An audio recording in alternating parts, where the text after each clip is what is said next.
Bien, écoutez, ce matin, nous avions une intéressante discussion autour de la souveraineté européenne et de la compétitivité de nos entreprises. Nous voyons aujourd'hui que nous sommes concurrencés dans le monde entier par les Chinois, aussi par les Américains ou par d'autres nations.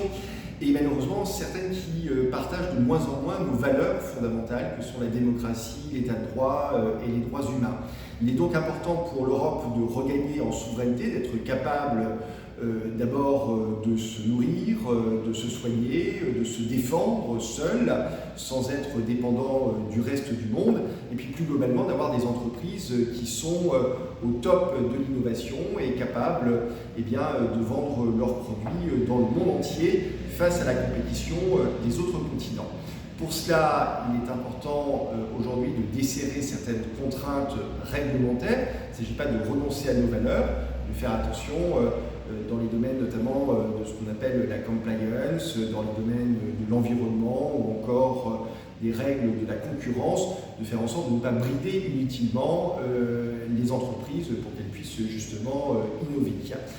Ce sont des objectifs auxquels nous devons travailler aujourd'hui à la fois au niveau national et au niveau européen, et puis plus globalement nous devons faire en sorte pour que l'Europe retrouve aussi de la puissance, de retrouver des rêves. Robert Schuman et ses confrères avaient à l'époque réussi à unifier l'Europe autour des rêves de paix et de prospérité.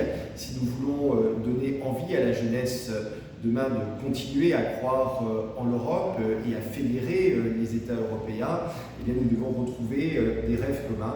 Je pense que c'est l'urgence absolue aujourd'hui, retrouver des rêves qui permettent d'unifier nos sociétés et de nous projeter vers l'avenir pour faire en sorte que cet avenir soit meilleur. Merci à toutes et à tous.